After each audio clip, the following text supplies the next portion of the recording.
Outside the space station, 2 astronauts are working on repairs. Suddenly they hear a weird noise that makes their ears hurt as a shadow comes closer. In the USA, a group of teenagers is leaving on a trip to a lake house. Annie is introduced to Charlie, who behaves awkwardly and can't stop staring at a girl's picture on his phone. After a few hours of traveling, the group stops at a gas station and Brendan wanders around to take some pictures. At the back, he finds a truck with dripping blood in a shape that appears to be a body. Suddenly he's pushed down by Hunter, who thinks Brendan's a reporter and tosses away his camera. Brendan explains he's just a tourist that stopped for gas and Hunter shows him the body, which turns out to be just a dead deer. At that moment Charlie finds them, so Hunter releases Brendan, and both teens run back to the car when they see Hunter is armed. Meanwhile in Alaska, some scientists discover strange disturbances happening in the atmosphere. Moments later the teens make it to the lake house.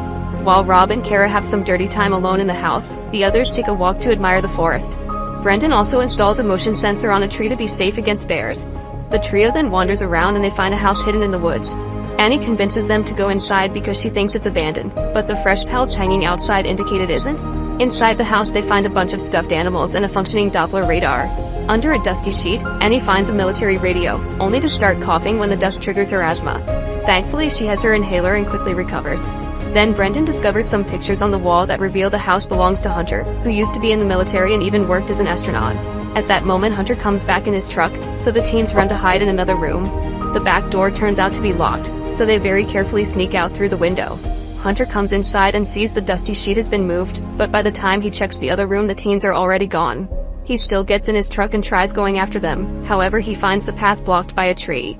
This allows the trio to run away and escape safely even though Charlie trips on their way out. When they make it back to the house, they see on the news that mysterious cloud formations have been appearing all over the world. It's expanding very quickly, yet meteorologists can't understand what's happening. Brendan looks outside and notices the clouds are getting stormy in this area too. The group comes out to take a better look and Rob notices the car battery is dead, guessing someone left the lights on. However, everyone swears they didn't. In the Blackbird military bunker, the FBI and the Army are having a meeting to discuss Project Blue Book, using files containing pictures of aliens. It originally ended in 1969, but pilots kept on reporting similar experiences since then. A prisoner called Romanovich is brought in and asked to share his story, which they didn't believe in the past. They receive a call that the visitors are approaching and Romanovich shows the tattoos he received during the last incident, telling the soldiers those visitors can't be fought. Back in the lake house, Rob concludes that their car hood had been forced because he found a tool wedged in the frame that shorted out the battery. Charlie thinks it was Hunter, who is currently going through the forest to get some traps ready. In the evening, Annie asks Charlie about the picture in his phone. He explains that's his former girlfriend, who died 10 months ago in a car accident. Charlie still hasn't moved on, that's why he behaves awkwardly around other girls. At Hunter's house, he continues to make preparations while hearing on TV how a conspiracy theorist swears those clouds indicate the arrival of alien life. However, a second guy sounds saner and shows some strange tattoos on his arm. At that moment the interview is interrupted with an urgent report: a massive spacecraft has appeared in the sky. Hunter leaves his home to watch the spacecraft emerge from the stormy clouds and send pods down to Earth. Suddenly a bright explosion of light happens and causes Hunter to have a seizure. In the bunker, the same happens to Romanovich. Once it stops, he says the aliens know he's there. In the lake house, Kara wakes up and watches another pod land on Earth. When Rob checks on her, he finds her frozen in front of the window and she passes out as soon as he touches her. Rob screams and the others come over as Kara wakes up normally. Meanwhile, Brendan is checking the camera from the motion sensor and finds something creepy moving in the dark. He calls his friends to show them and a closer look indicates it's Hunter. Furious, Rob leaves the house to look for his gun in the car, unaware that Hunter is watching from the trees. Inside, the girls try to call their parents, but there's no signal. Brendan assumes the storm has knocked out the communication relays. As Rob makes his way back, he steps on some weird goo that gets stuck on a shoe. When he looks down with his flashlight, he's shocked to see an alien hiding under the deck. He shoots his gun once before rushing back inside, however he tells the others that the gun went off when he tripped. Then Kara looks out the window and sees a red glow among the trees, which triggers a memory. Before she can explain, they see the alien outside and everyone runs to hide while Hunter still watches from afar. Afterward the group starts discussing how to proceed. Rob gets annoyed that Charlie is calling the shots and insults him, so Charlie throws Rob on the couch and gets ready to fight. At that moment Kara starts feeling sick and says they're all going to die. Then they hear the sound of a window breaking and the group checks the kitchen, where they find a red alien that floats around them before leaving. Outside, Hunter sees this. The group decides they need to leave, so Annie and Brendan go to the garage to get the charged battery. Charlie and Rob go to get Kara, only to find her gone. The red alien is now floating in the living room and moving toward a more humanoid alien like the one Brendan saw. The guys wait for the aliens to be gone before moving, and when Rob senses someone behind him, he immediately opens fire. However, he ends up shooting Kara. A desperate Rob picks Kara up and takes her to the garage with the others. He starts doing CPR, but it's too late. Kara is already dead. At first Rob cries, but he quickly becomes cold and raises his gun as he announces they need a distraction. He tries to tell the others to run into the forest as bait, but he's distracted by a red light appearing at the window. Charlie uses the chance to jump on Rob and fight him for the gun. They throw each other all over the room as they struggle, and Charlie gets a particularly bad hit, but he quickly retaliates and knocks Rob out. Then Charlie, Brendan, and Annie leave the house, not noticing Rob waking up. The trio gets in the car and takes off, only to see Rob blocking the way. Rob jumps off, but Charlie still steers the car and it ends up rolling down a small hill. Thankfully everyone is fine, and when they come out, Rob approaches them, ready to shoot. At that moment the spacecraft appears above them and a beam of light takes Rob away. Terrified, the other three start running through the woods, but they must stop when Annie has to use her inhaler. As she catches her breath, Annie notices something weird on a branch, and the guys take a closer look, discovering a creepy hand that suddenly moves. Panicking, the trio starts running again while Hunter watches from the top of a tree. Charlie trips, causing him to roll down the hill and hit his head. Soon Annie finds him and helps him move, hiding in a safe spot so she can take care of his wound. Brendan is still running and accidentally steps on a bear trap, screaming so loudly that Annie and Charlie run to find him. Charlie tries to open it to no avail while Annie rushes into Hunter's home, where she uses his radio to call for help. The US military tells her to wait for a rescue team at the gulch. After hanging up, she notices an alien hiding behind her and runs away. Back to Charlie, he hears a noise and grabs a branch to defend himself, but Hunter sneaks behind him and easily disarms him. Then he removes the bear trap and informs Brendan that the damage to his leg isn't too bad. At that moment Annie comes back and tells them of the alien in the house, so Hunter moves the teens to another spot. While he moves to the side to use his flashlight, Annie secretly tells the boys that help is on the way. The flashlight effectively attracts the alien, who trips on Hunter's rope and gets caught in his trap. A laughing Hunter asks the creature if it remembers him before shooting it. Charlie realizes Hunter used them as bait and tries to punch the guy, but Hunter easily stops him with a light hit. Afterward the teens follow Hunter to his house, where he gives Brendan an injection and makes him drink some medicine. Then he makes him bite on a stick before painfully setting his bones so he can finally bandage the leg, which causes Brendan to pass out. Charlie chats with Hunter to keep him distracted so Annie can steal the keys of his truck. However, Hunter can tell what they're doing and explains his truck isn't working anymore. Hunter says he's willing to lend them his boat, but they must wait until morning if they want to survive the trip. Apparently sunlight interferes with the aliens' metabolism, making them slow. Frustrated, Charlie thinks they have no reason to listen to Hunter, who shares his story. In 1995, he was an astronaut in a shuttle doing pre-launch checks. One moment he blinked, the other he woke up in a deserted land 2,000 miles away with no memories of what happened in the last 48 hours. As time passed, some memories came back, lots of lights, some smells and tastes. Romanovich had gone through the same thing, and they both found strange tattoos on their bodies after the experience. Hunter says this is how the aliens mark the humans that show promise for later upgrades, and that they've been conducting test runs for the last 60 years in preparation for tonight, during which there will be a mass abduction. Charlie doesn't believe any of this, so Hunter proves it by moving objects with his mind. He only discovered this power a couple of years ago before his memories came back along with some memories that weren't his own. His theory says the aliens use some sort of neural implant full of information.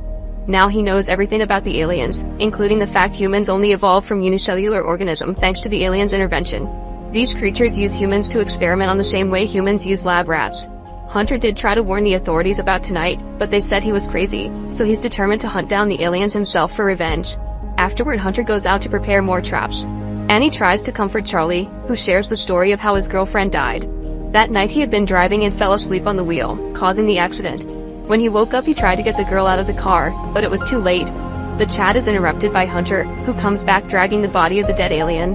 He goes into the other room and starts cutting the creature open. Seeing a chance to escape, Annie and Charlie wake Brendan up. Suddenly the house starts shaking and the red lights appear outside, causing Hunter some unbearable pain. Then a screeching sound echoes in the house, hurting the teens' ears too. They get scared when they see a figure at the door, but it's Hunter who is leaving to check on his traps. Soon the lights change to blue and Brendan has a seizure as a bright glow fills the room. When Annie and Charlie can see again, Brendan is gone and there's a hole in the wall. At that moment the alien comes in, so Annie and Charlie hide under the bed.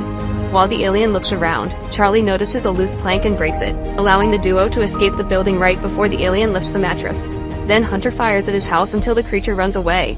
He says he's having fun, so he gives the teens the boat keys and tells them to leave without him. Annie and Charlie run to the lake, only for Charlie to freeze when he realizes this area is too exposed. Annie thinks he's letting the memory of his girlfriend make him a coward and decides to continue alone. She runs to the boat, and when she's about to start it, she has an asthma attack that quickly gets worse because she can't find her inhaler. Charlie pushes through his fears and comes to help, since the inhaler was left in his pocket after last time. At that moment they see light in the sky, and the noise makes them think it's the helicopter, but it's actually the spacecraft. A beam of blue light makes Annie freeze and starts taking her away, so Charlie clings to her to be taken too.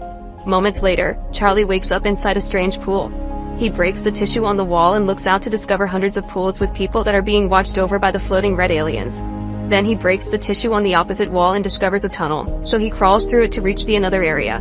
As he looks for Annie, he hears a voice calling his name and is shocked to discover Brendan hanging on a wall. He says the aliens fixed him because his leg doesn't hurt anymore, but when Charlie breaks the tissue covering Brendan's lower body, he discovers it's been replaced by machinery. Terrified, Charlie keeps going and finds a room with a beating heart inside.